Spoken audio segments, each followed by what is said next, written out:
Good afternoon, everybody. How are you? So welcome to our April Hungry for History talk, Feasts and Fêtes, a chronicle of history, cuisine, and celebrations at Savannah's iconic DeSoto Hotel. I'm Luciana Spraker with the City of Savannah's Municipal Archives, and before we get started, a couple of reminders and announcements. We don't have an audio system, so Tom, you might want to move up if you feel like you might not be able. I'm pinpointing you because you're the only one in the back row. So if you have any trouble, move up if you want to. Also, if you have a cell phone, please mute it or turn it off so it doesn't ring in the middle or go off.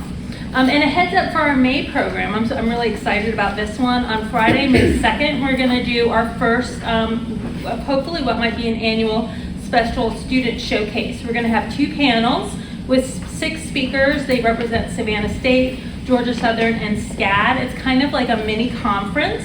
It's an opportunity to give our local students a platform to share their local history knowledge and also gain some professional experience talking kind of a mini conference setting. So we're going to send out that information at the end of this week, and attendees can come to one or both sessions. It's going to start at 12 o'clock on Friday, May 2nd. So I'm very pleased to introduce our speaker for today. She's our very own Kelly Zacovic, who is the senior archivist with the city's municipal archives. She's been with our department for 9 years now.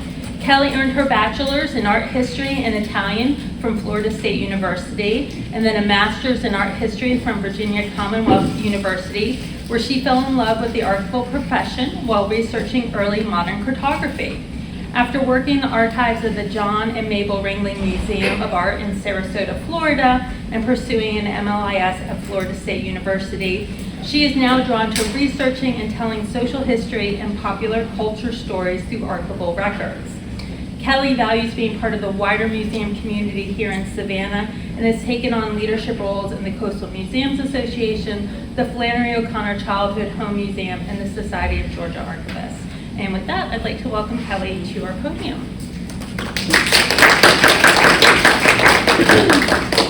All right, thank you, Luciana. And like I said, if you can't hear me, move closer, because if I talk too loud, I will lose my voice. But thank you guys for being here today. As Luciana said, this program is called Feasts and Fêtes, and we'll be talking about the history, cuisine, and celebrations of the DeSoto Hotel. From the minute that the original DeSoto opened to the public in 1890, it basically immediately became a gold standard for hospitality in Savannah in a lot of ways throughout the South. With its modern amenities, its beautiful architecture, and its culinary delights, the DeSoto went toe-to-toe with major hotels in metropolitan cities up north and competed with renowned resorts built by Henry Flagler about the same time along the east coast of Florida.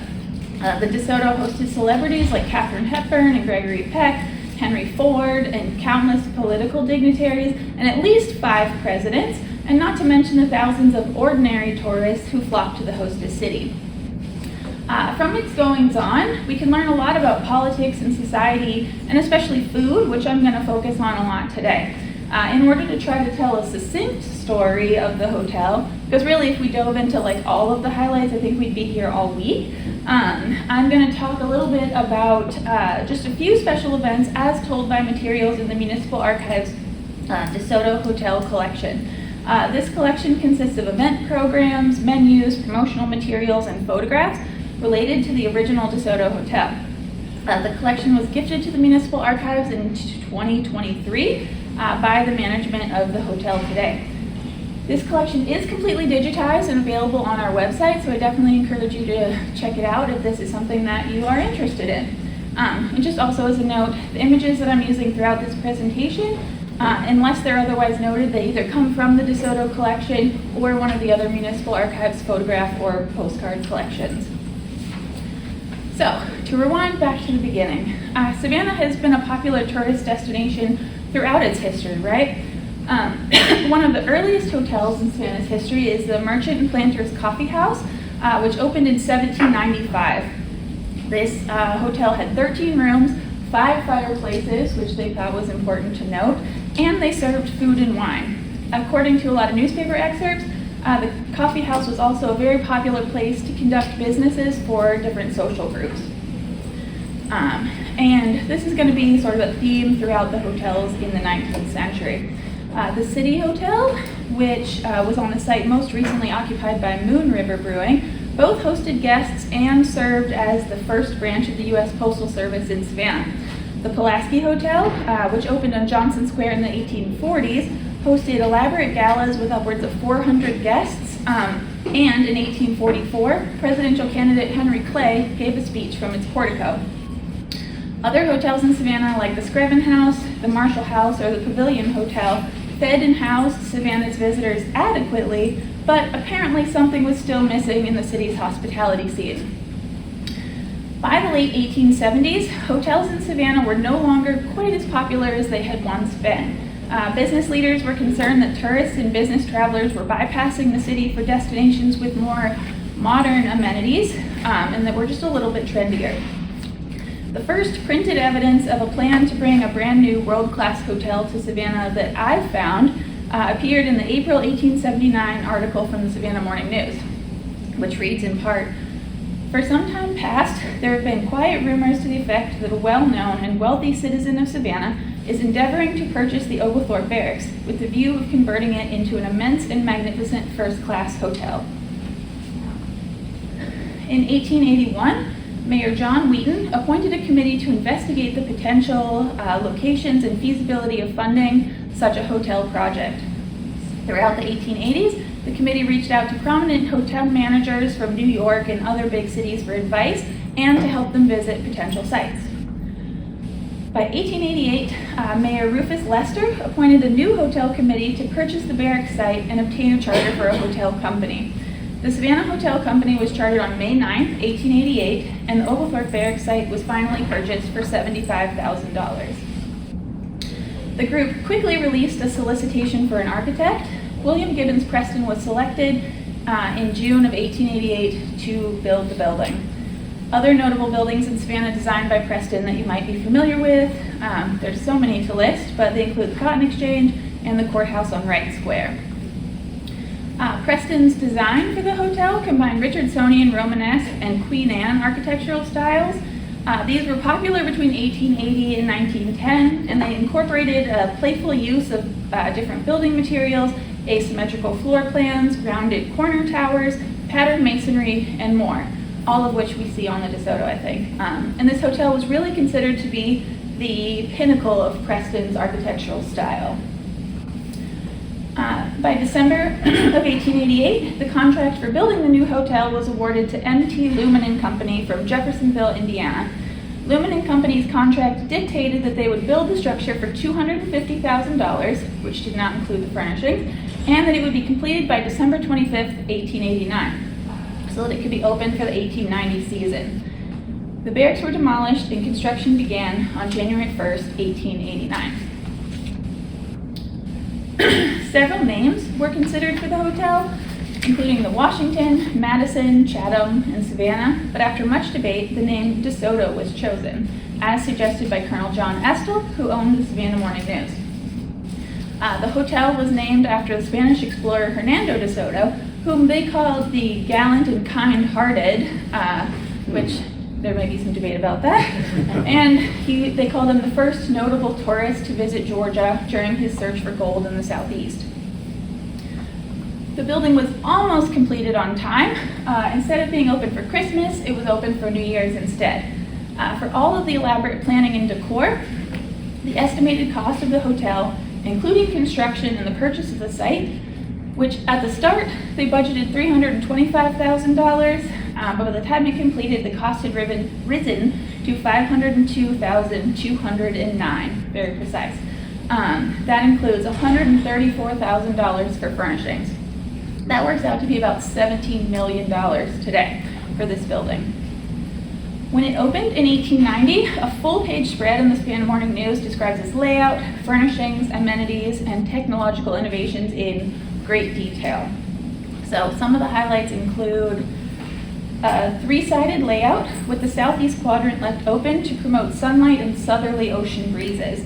The three halls faced an open courtyard, which was referred to as the parade, in the center, which is presumably a throwback to its past as the parade grounds for the Oglethorpe Barracks.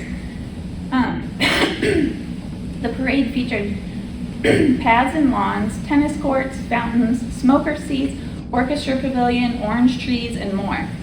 This configuration made it so that nearly all the rooms, especially those that might otherwise have been considered undesirable because they were rear-facing, have desirable views.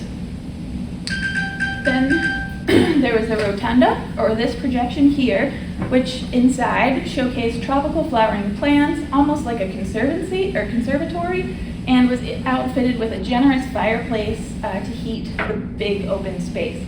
There were bridal chambers. It was actually strangely difficult to determine how many rooms the hotel had when it opened because different sources cited different numbers. Somewhere between 228 and 300 rooms it had, but 300 seems to be the consensus, so that's what we'll go with. 25 of these rooms had ensuite bath and toilet rooms, which is a pretty new innovation and really luxurious for the time. Overall, the hotel had 400 mattresses, 3,000 sheets, and 3,000 pillowcases that were purchased for opening day. There were multiple ladies' reception rooms, and it was pretty typical for the genders to socialize separately at the time.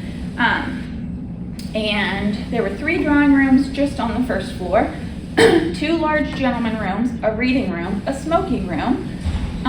The building had a passenger elevator and a freight elevator, so that the labor of keeping the hotel running was invisible to the guests. The hotel had both electric and gas lighting when it opened. It had 1,300 incandescent lights and 1,800 gas lights, and most of the guest rooms had a combination of both. Since we're talking about food, there was a breakfast room along the Liberty Street corridor with a capacity for a mere 400 diners. There was a dining hall. There was a separate banquet hall that was located above the dining hall, and there was a bar room on the basement level. The culinary department, as it was referred to, was definitely the most important feature of any hotel. And of course, the DeSoto was equipped with only the most modern and high-tech equipment. The kitchen outfit was furnished by the John Van Range Company of Cincinnati, and it was designed and showcased at the Cincinnati World's Fair. And the DeSoto people said, yep, that's what we want, bring it here. It cost $5,000 at the time, which is about $175,000 today for this kitchen outfit. This included a 30-foot long gas range, 2 36-inch broilers, a long steam table, a toaster, a separate waffle stove, a carving table with 11 different stations, a steam-heated plate warmer, a set of coffee and tea urns that took up the entire northern portion of the room, which earned it the remarks of the most complete set ever seen in the South. It had an egg boiler with 6 separate sets of egg trays and multiple refrigeration rooms, including a meat room, a fish room, an oyster room, a butter room, and an egg room. There was a dining room for both white and African American waiters just off of the kitchen. And food was moved throughout the various dining facilities through a system of dumbwaiters. So the hotel was staffed by hundreds of people when it opened. The manager, J.H. Baker, mostly recruited staff from the north who had hospitality experience in major metropolitan cities, and then he planned to hire local help as business grew. And all this was built in 1 year? Yes. Yes. You couldn't see that today, right? No. So for the culinary department, Baker hired Pierre Beauclair as the head chef, who had experience in New York City hotels. The pastry cook was Henry G. Greenhood, who came from the Riggs House in Washington, D.C. And I think the most interesting individual that he hired is the first head waiter was a man named H.F. Pulley.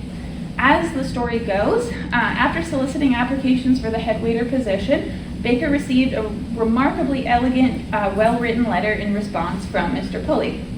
Impressed, Pulley was invited for an interview. Baker was surprised when what he described as a large African-American man who was kind-natured and spoke in a common-sense manner appeared. Baker hired Pulley on the spot And despite his impressive solicitation letter, Baker had to sign his employment papers with his mark, so just an X. Once at the hotel, the other waiters were unhappy about working with him, and they said he had no sense for hospitality, and they called him a cornfield hand. But at the same time, every evening, Baker received one of Pulley's well-written letters describing what was going on at the hotel every day. Baker was really curious to get to the bottom of this discrepancy, so he investigated, and excuse me, what he learned excuse me, was that Pulley had hired his own university-educated trilingual secretary, who was of Asian descent, seemingly, to work for him and with whom he split his wages. For the secretary's side of the bargain, he prepared the correspondence and he prepped Pulley on sort of interview techniques and professionalism, while having basically a guaranteed job. Apparently the duo had been working out this arrangement for quite a while, and without it having ever been discovered or being a big deal. After it was discovered at the DeSoto, though, Pulley was fired, but the secretary got to stay on at the hotel. So I think there's definitely a lot to unpack there about sort of race relations in the hospitality industry, but I just think it's just sort of a really telling anecdote about this moment in time. So finally, the long-awaited opening of the hotel arrived. Thousands of people toured the hotel during the preview and on opening day, and more who didn't have an invitation or who didn't get to go inside filled Madison Square to see the electric lights pouring out of the hotel's windows. The first registered guests were John C. Calhoun, James C. Calhoun, and Patrick Calhoun, whom were the grandsons of Vice President John C. Calhoun. A total of 150 people stayed at the hotel that first night. The highlight of the opening day, though, was the elaborate dinner served. According to newspaper accounts, 200 people dined at the restaurant for dinner on opening day. This is our copy of the restaurant menu, and it's kind of hard to tell in this digital reproduction, and I know it's really hard to read, but it's printed on this like thick glazed opalescent paper. It's embossed, and the font or the printing was in gold at one point, and it was sealed with this ribbon and seal here. So it's a very elaborate menu, and it definitely sets the tone for the elaborate meal that was to come. So I just want to take a second to do a note about my sources. A lot of the discourse around the luxury hotel movement and high-end cuisine is really based in trends in cities like New York and Boston and Washington, D.C. But I really kind of wanted to compare what was going on locally and sort of have some more nuanced understanding about what was going on at the DeSoto. And luckily, the New York Public Library holds this collection of menus, which has 45,000 menus from around the world, starting in the 1940s through present. If you're a menu nerd, this is definitely the spot for you. It's fascinating. And so by using this collection, excuse me, I was able to look at examples of other menus that paralleled the DeSoto in time, region, setting, or event type, and try to track some of these trends. So the social and economic moment that in America that the DeSoto was born into was really one of unprecedented social and geographic mobility. A newly christened middle class sought out formality, rituals, and prescribed codes of conduct to try to understand and cement their place in society. In the book, Savory Suppers and Fashionable Feasts, which is a study of Victoria-era dining, Susan Williams writes that dining rituals and the way that Americans ate, how they set their tables, how they dressed for dinner, and the food that they chose to serve were a constant, visible reassurance of an established and secure social position in a very changing world. And I really think that the DeSoto gave Savannah a tableau for these signifiers to play out. I'm sorry. Can you go back one more, the slide prior to that? Yeah, I just wanted to take note of that because I do have a friend who would enjoy that. Yeah, it's very cool. Definitely recommend checking it out. Oh, I'm sorry, I did not see it. Oh, there you go. Thank you. We will have time at the Yeah. end for questions, okay? Yes, and I can give you a link too. So lavish dinner in the 1890s and at the turn of the century, such as the ones that I'll mostly be talking about here, follow a general itinerary, which is outlined on the left here. We see this outline followed on this opening menu from the DeSoto, and when we dig into culinary fads, we see that just even the menu items themselves are very on trend. So before I start listing off the offerings, keep in mind that this meal was $1.50 in 1890, which is about $54 today. So you can decide if they got a good deal for their money or not. So again, I apologize. I know it's really hard to read. But as the outline prescribed, any good 19th century meal, the first course is oysters on the half shell. In the 1800s, oysters were extremely popular in both common and elite tables because they were abundantly harvested and relatively affordable source of protein. As technology improvements increased and efficiency in oyster harvesting ramped up and improvements in refrigeration and food preservation became better, they allowed oysters to last longer after being harvested, and they really became a staple of American dining.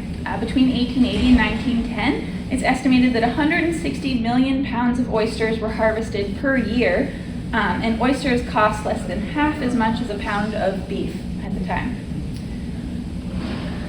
The next course, which consists of soups and stews, featured another 19th century culinary staple, terrapin.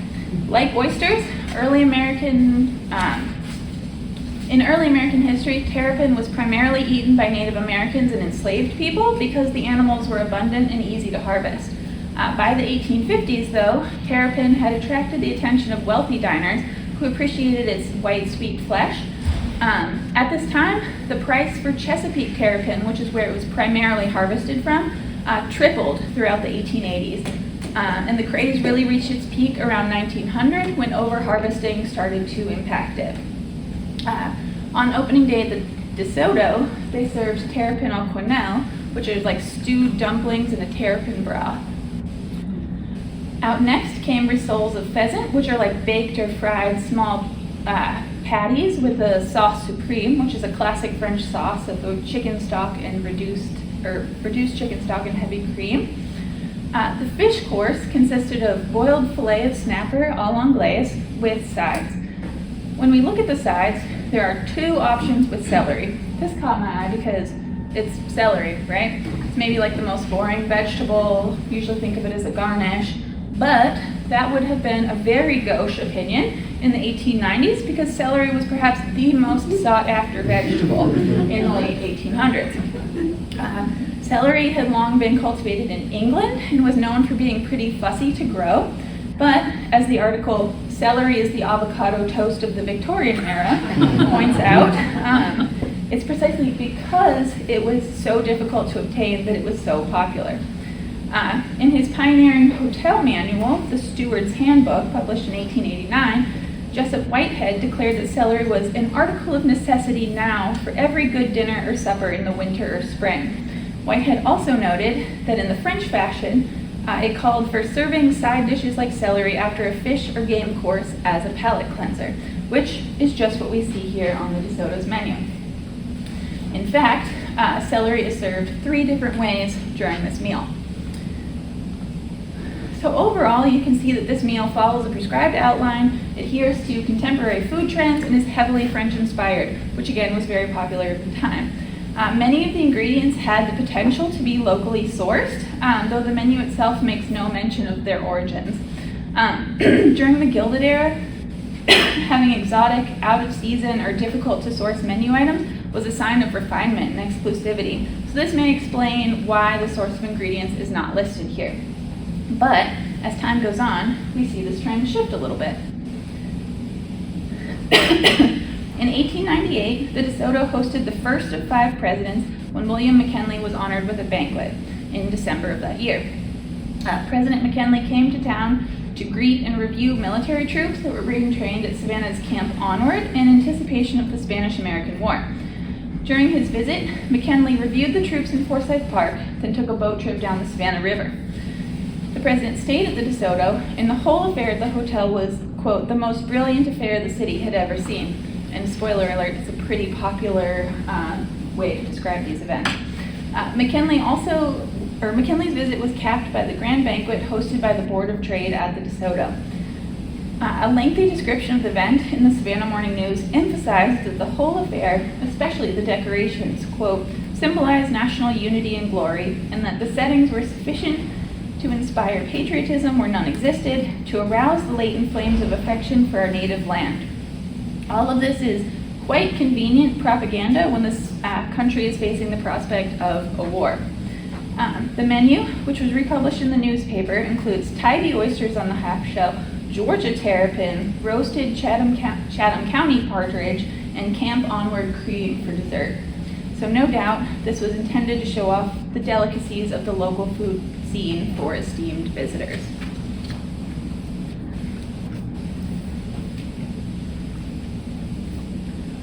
We see the menu showcasing local ingredients in its full form 10 years later when William Taft dined at the hotel in 1909. Taft was inaugurated as president in March of 1909 and began an extensive southern tour in September of that year. During the tour, Taft, who was a Republican, was courting the support of Southern Democrats for his Southern policy.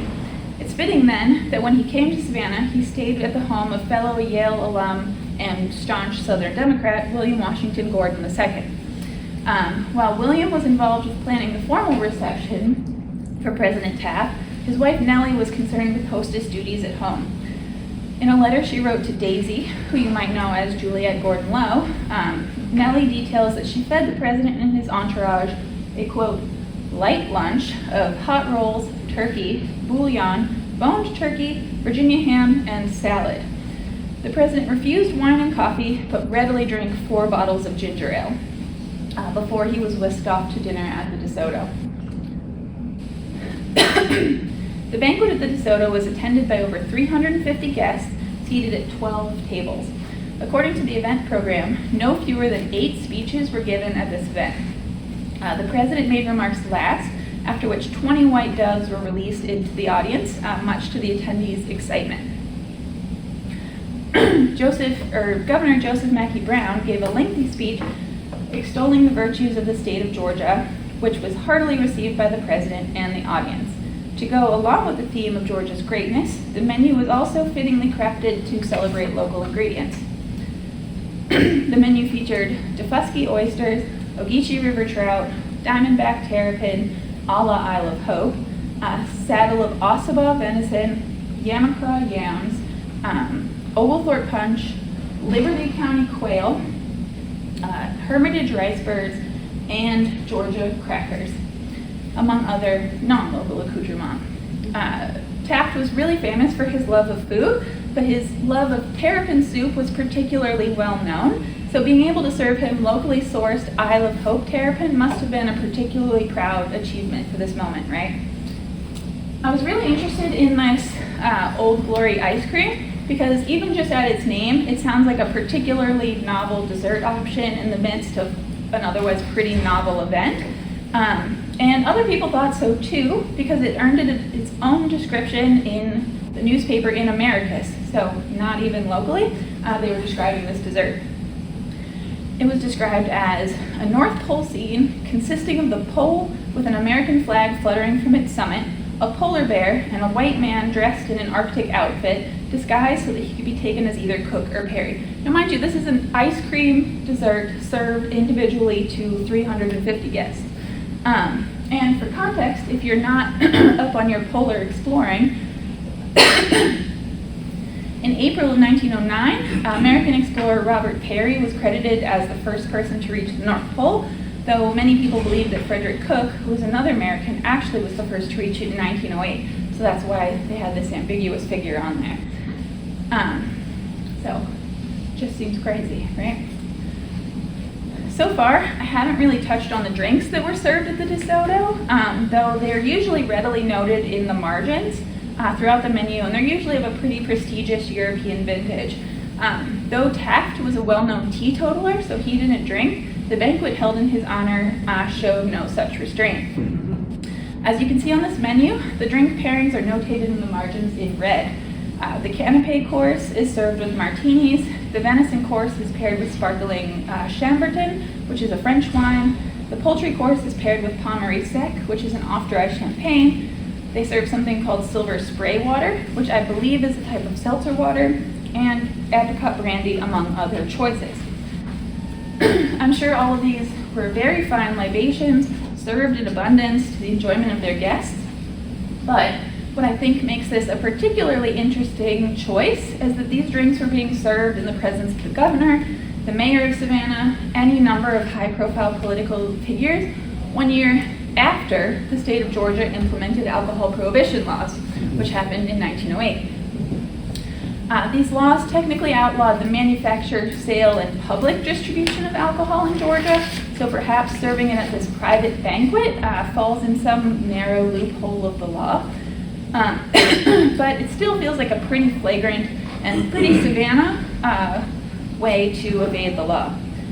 Other people thought so too, and there was an article in the Griffin Weekly News about the event which noted that wine was flowing freely and basically said that Georgia was taking prohibition about as seriously as they took abolition, which is a pretty strong statement. So food was not the only notable event or element of the event, though. Souvenirs that were offered were also exceptional and intricately planned. The Americas Times recorder notes that perhaps nothing so novel or altogether interesting in the souvenir line had ever been developed at a banquet in the South. Each course revealed a new souvenir, notably not presented in the old-fashioned way of laying it beside the plate. Instead, the gifts were incorporated into the meal. The celebrated terrapin dish was served in a fully functioning individual miniature chafing dish, complete with its own burning lamp, which the guests got to take home with them.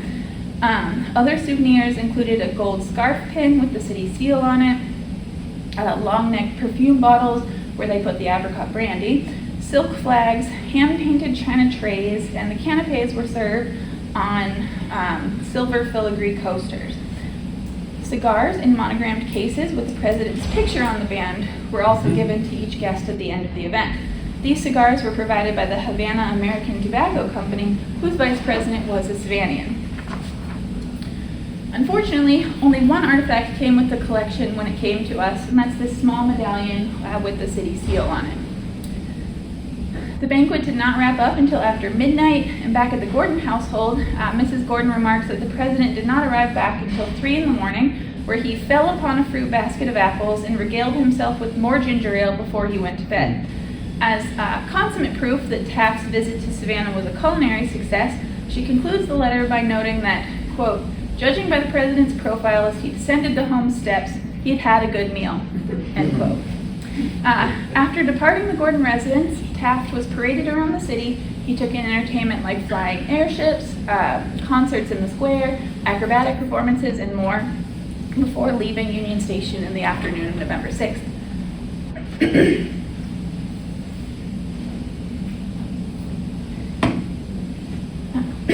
Taft returned to Savannah again in May of 1912. Though he was in the midst of a very contentious presidential campaign, which he ultimately ended up losing, his visit at the invitation of the Hibernian Society to celebrate the 100th anniversary of their founding.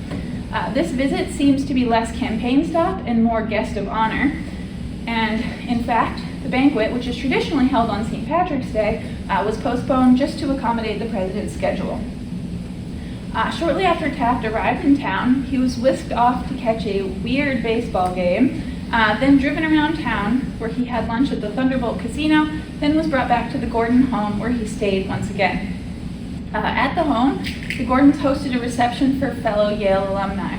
Then, off to the Soto the Taft went again, where there was a pre-dinner reception before the main event. The dinner had at least 312 guests and featured, again, 8 more toasts and an extensive musical program. The Savannah Morning News features a pretty lengthy description of the decorations of the banquet hall, which includes a wall of palms around the tables forming a green backdrop, floral arrangements of cut roses and snapdragons, rose arches over the windows, and green electric lights with red, white, and blue globes throughout the room. The president's seat was flanked with 2 harps made out of fresh-cut daisies, and small floral harps were centerpieces on the tables. This photograph, we're getting photographs in the newspaper now, this front page of the paper, and unfortunately it's just not quite clear enough, but you get a sense of the scale, I think, of the room. Much like his first visit, much ado was made about the souvenirs offered to guests at this banquet. The president received a gold chalice and a gold commemorative plate. Attendees received silver plates and silver collapsible drinking cups. Again, leather cigar cases were gifted as well. The newspapers made a big deal about the fine quality of the event program and described this artistic cover in great detail and sings the praises of the high quality paper that it was printed on. The menu is back to being extremely French inspired. By 1912, French cuisine had evolved away from sort of heavy sauces and roasted meats, and this Nouvelle cuisine had an emphasis on light, delicate dishes with refined presentation. For the first course, instead of oysters, which by this time were beginning to decline in availability due to over-harvesting and sort of changing federal food safety regulations, guests were served beluga caviar. Caviar had long been seen as a luxury delicacy, but after looking at the data from the New York Public Library menu collection, we learned that caviar really starts skyrocketing in popularity about 1905 or 1906. Then we have some assorted hors d'oeuvres, followed by the fish course, which is filet of pompano served of air, which emphasizes the lightness and freshness of the dish. And it's served with cucumbers and cheese. Then we have lamb de Soto with fresh stuffed mushrooms, and I'm pretty sure this might be the first mention of the word fresh in any of these menus. Then we have the thematically appropriate emerald punch. And then following tradition, we have another meat course, which is called fern crest jumbos. I'm going to make an educated guess that this was possibly either a beef dish or poultry dish. Ferncrest Dairy was located in Sandersville, Georgia, which is up near Milledgeville, and was regarded as one of the best and most elite dairy farms in the world at this time. So I'm guessing that this entree may have been sourced from there. En broche means that it was served on a spit or a skewer. And mignardises are small, bite-sized desserts. Off to the side here, we have a list of drinks served during the dinner, which again, we're well into Georgia's prohibition at this point. They were serving Amontillado, Pommery, which is again in Champagne, and White Rock, which seems to be a brand of non-alcoholic seltzer or ginger ale. The DeSoto collection includes another program from the 1938 Hibernian Society banquet dinner at the DeSoto, and though it was still a pretty lavish affair, it was a much smaller scale than the elaborate 1912 banquet. It was probably much more in line with a traditional Hibernian Society dinner. The description of the Centennial Banquet in 1912 took up like a whole page of the newspaper. It got a photograph, all of this stuff. But this banquet, on the other hand, was described in like a single column of text just like this, right? But there were still over 400 guests in attendance. There were more people at this banquet than Taft's banquet, but it just gets a little baby right up. When we look at this event, we should also consider that the United States was in the middle of the Roosevelt recession, and so it was in a very different place economically than it had been in 1912, which also probably drives the resulting banquet. At this event, there were a mere 4 speeches given. Dinner started with anchovy canapes, and then on to hors d'oeuvres, which we're still serving celery here. Then we have green pea soup and Melba toast. For entrees, guests were served Thunderbolt Shrimp Newburgh Casserole. Seafood Newburgh Casserole consisted of a type of seafood, so in this case shrimp, and a rich sauce made of butter, cream, and sherry. They also had filet mignon on toast as an entree. Down here, we have the drinks listed again, and by now we're out of the age of Prohibition, which was repealed in Georgia in 1935. But finally, they are not listing any alcohol on this menu. Apollinaris is a famed brand of sparkling water. So, as the 20th century rolled on, the DeSoto remained a fixture in Savannah's social scene, but time did take its toll on the landmark. Tastes and budgets changed for many tourists who maybe were seeking less expensive accommodations and wanted conveniences like on-street parking or on-site parking. They also expected modern amenities like air conditioning, en-suite bathrooms, and as you can see in this photo from the 1950s on the right, a lot of the earlier furniture had been replaced with these pretty 20th century looking pieces here, and it really just doesn't quite have the same effect. By 1965, the hotel was in need of refurbishment and updating. According to some reports, most of the furniture had already been sold. The once acclaimed breakfast no longer featured biscuits nor bacon, which seems like a cardinal sin. The magic had been taken out of dining in the terrace room, which had once featured a large glass wall that overlooked the swimming pool, and it was bricked up and closed over. Well before it closed, the once airy grand dining and banquet halls were relocated to the basement, where they were lit with fluorescent overhead lighting. Air conditioning was sometimes unreliable, and guests had to circle several city blocks in hopes to find parking. One of the hotel's longest-serving employees, who had been working there since 1917, and we're talking about 1965 now, reminisced on changes to the establishment that it had seen in his time. He said, quote, "Lately, tourists just come and stay one night on the way to somewhere else. Our food was better. The hotel would fix a lot of different dishes back then. At every meal, there'd be hors d'oeuvres, soup, fish, roasted meats like turkey, duck, or steak. Everything was different altogether than what it is now." Ultimately, the stakeholders decided that restoring the 70-year-old hotel would be too costly. In an era of urban renewal and modernization, which more often focused on new construction than preservation, the decision was made to close the DeSoto on New Year's Eve of 1965. One newspaper article poignantly pointed out that the DeSoto, once heralded as the most magnificent architectural structure in the sunlit climate, died for progress. Once the decision was made to close the DeSoto, the community came together to say goodbye to the landmark in true Savannah fashion with a giant party. On New Year's Eve, the Savannah Symphony Women's Guild put on a New Year's Eve Diamond Jubilee Ball to send off the hotel in style. The program for the event was, for the last time, another ornate souvenir. From it, we learned that guests were invited to come in costume, and a prize was awarded to Mr. and Mrs. Alex Lawrence for their costume as Hernando DeSoto and Mrs. Hernando DeSoto. There was a cocktail reception, dinner, music, dancing, and of course, after midnight breakfast. Dinner included many mainstays of a mid-century menu. Again, we're still eating celery in 1965. Then they were followed by a shrimp cocktail. Shrimp cocktail actually became very popular in the 1960s after hotels in Las Vegas started serving the dish.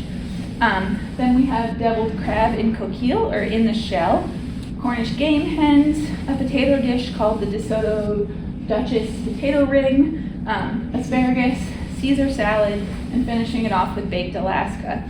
Baked Alaska is another one of those dishes that, at least in my mind, is very like 1960s, but actually it was invented in the 1870s. So after the hotel had its grand finale, it was promptly demolished to make way for the new DeSoto Hilton.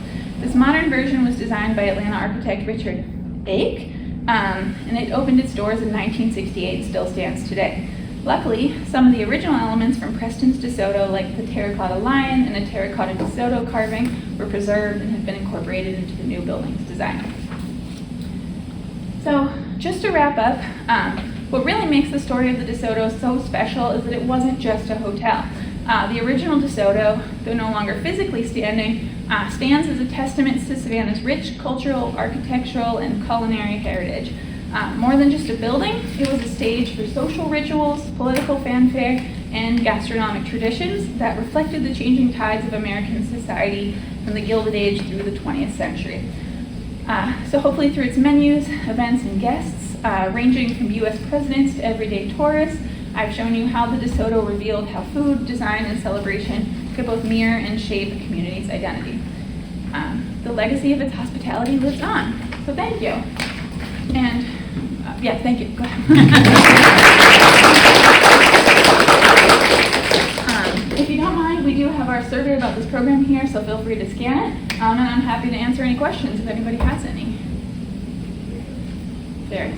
Did the plans for the original DeSoto Hill still exist?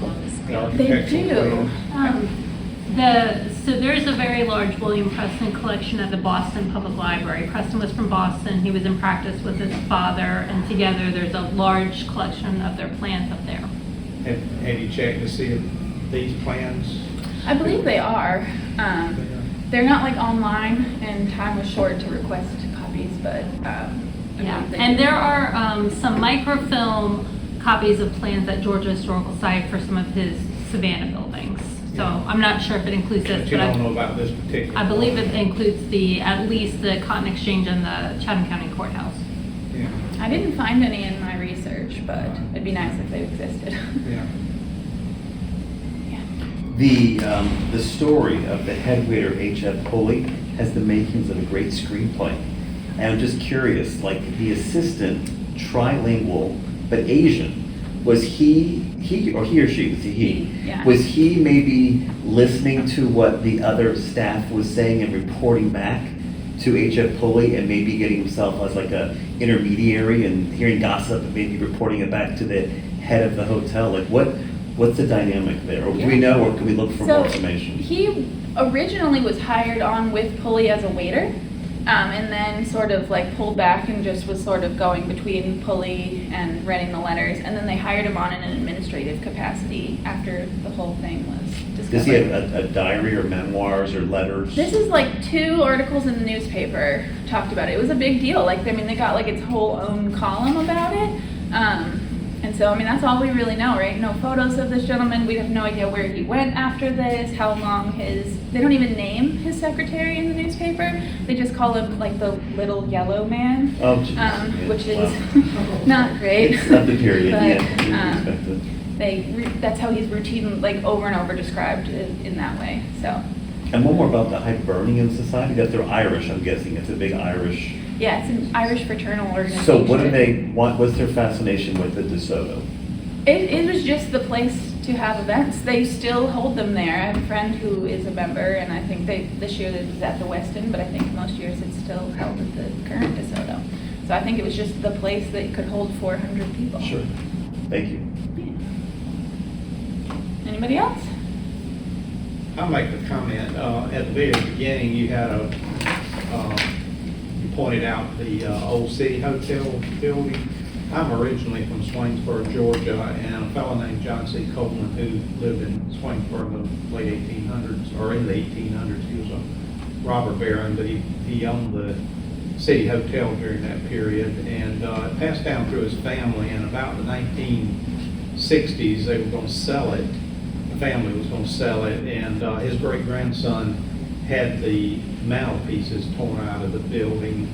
They were made out of some kind of stone or marble or something, and my understanding is it was the same style in every room, and the fellow's name was Frank Flanders, and he was planning on building a mansion eventually, and so he had the mantelpieces torn out. Then they sold the building, and Frank sold them stored them in a barn, and Frank. He was born a millionaire, but he was an alcoholic and drunk his whole life. I knew him well, and total waste of his life. But I asked him about the mantelpieces one time. He was the one that initially told me about them, and he said he stored them in a barn on one of his farms, and he had told his children to go through the barn and get whatever they wanted out of there. And one of his children today has one of those mansions. It's mansions of mantelpieces. It's broken in about 3 pieces, and I don't know, if any of the family has some of the others, but it'd be useful at least to document take some pictures of it or something, so if there's ever any chance to restore that building, they can know what the mantelpieces. It's probably going to be undergoing some change too with Moon River moving out. But yeah, Gelsey's, you have a question?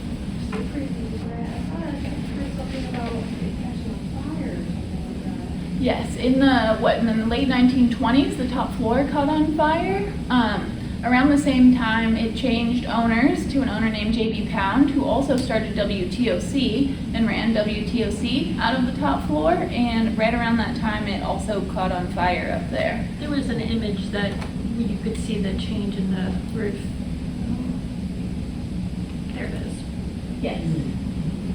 So, and we don't have the WTOC logo up there anymore either. Yeah, it's interesting that the main entrance faced full and kind of took it more apart instead of having Yeah. My high school graduation from Savannah High School in 1964, and this is right before, was held at the DeSoto. And that's just months before it closed. But they had James Brown and the Hot Nuts performing. That was rather risque, don't you think? Sounds better than my high school graduation. Thank you. Okay, well, thank you guys so much for being here. Appreciate you being patient with my breathing.